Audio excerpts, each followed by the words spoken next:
3, 2, 1.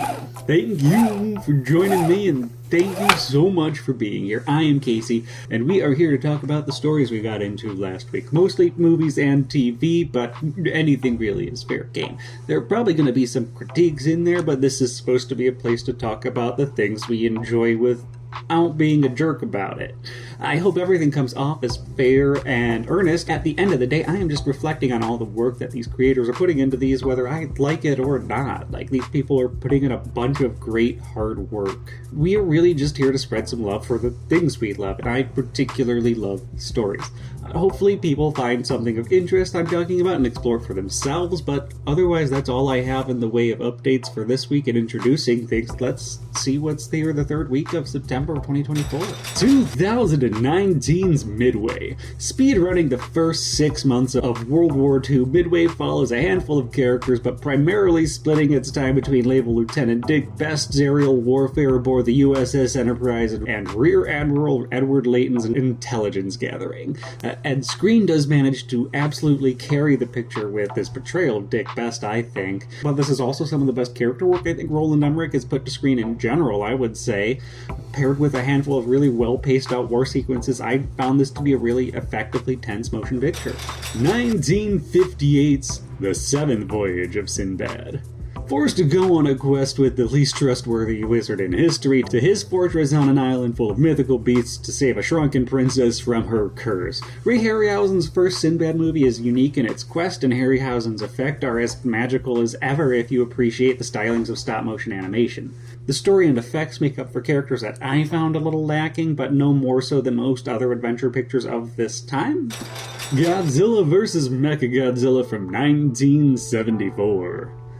The amount of times different aliens have pulled kaiju out of their asses to invade Earth is staggering. At least this time it's a mech, built by a race of 8 people called the Simians. The humans in this episode are focused on awakening the mythical King Caesar, another kaiju, to aid Godzilla to fight his mechanical foe.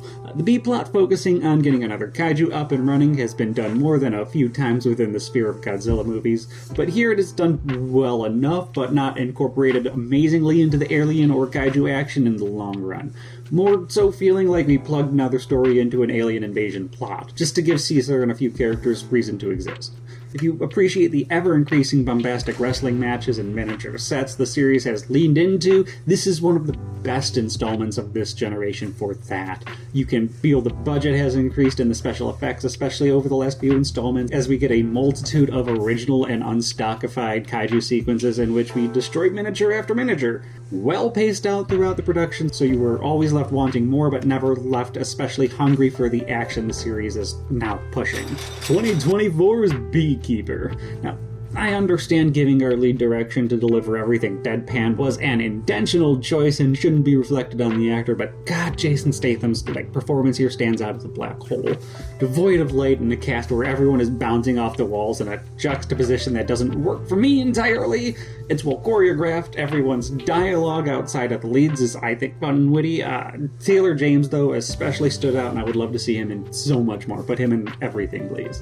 2020's Becky, a revenge thriller following a girl in grade school, is all of the little power fantasies kids have riding the bus home from their school, made manifest in explicitly gory detail. Neo-Nazis invade our titular Becky's family cabin, and guess who ultimately stands up to wreck shop? Lulu Wilson and Kevin James especially stand out as the two driving forces of the movie. For James, this is especially a well-done and scary heel turn in his career, a violent thriller that I wish I had gotten to watch before I would have been allowed to, actually.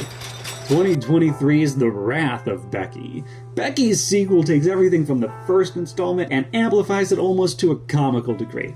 If the cast wasn't so fantastic across the board, it would feel more like a farce than a small step of escalation. Watching our titular lead this time systematically hunt down a new band of neo-Nazis who just up and stole best boy Diego. I love making Becky her own little action hero and the little universe that is opened up to her. even if the stakes have escalated really, really rapidly. 1941's Dumbo. In stark contrast to the visual mastery of both Fantasia and Pinocchio, the rush work that is Dumbo feels its lack of budget. Neither the story nor the characters feel as distinct as they should. Everyone generally, sucks outside of our lead character and the crows, who come with so much of their own Jim Crow baggage. Despite much of the work on this movie being done before the famous Disney strikes to unionize, and many of the strike workers working on the project, it still manages to come across as a long anti-union PSA about a blank canvas of a kid with a deformity who gets bullied and abused until he is useful. Love the Little Train Engine That Could kind of feels like the closest thing we're going to get to a Disney version of the Little Train Engine That Could. That's what I like about Dumbo, the Little Train Engine. Doctor Who, Twice Upon a Time from 2017. We didn't get to see it in the 10th Planet, but apparently the first Doctor was feeling a little like not wanting to go on anymore. Bumped into a future iteration of himself going through the same feels and hung out with an omnipotent therapy AI. David Bradley is an excellent, maybe the best understudy for William Hartnell. While the script fails the Doctor's character a little at this point in his timeline, it is very indicative of the first Doctor's entire run with the kind of dialogue and phrases he says. Let's say he's reverting a little first along with his temporary pre-rejuvenation. This is still obviously the 12th Doctor story. Of course, he is going to be prevalent and take center stage, but the next time you watch through classic Doctor Who, I highly recommend putting this on soon after you watch the 10th Planet. It equally works great as a little postscript for the first Doctor's entire run, entirely separate from 12 and the shenanigans of MVP Bill. Yeah, that's everything we watched last week. Thank you so much for sitting with me. I hope everyone got to watch something fun and interesting in their own right, and I would really love to know what that was for you. What should I watch, because what did you watch? Again, next month is October, so we are doubling down on what slashers mean to us with Friday the 13th and Nightmare on Elm Street videos, but otherwise, thank you for being you, and go out there and do good today.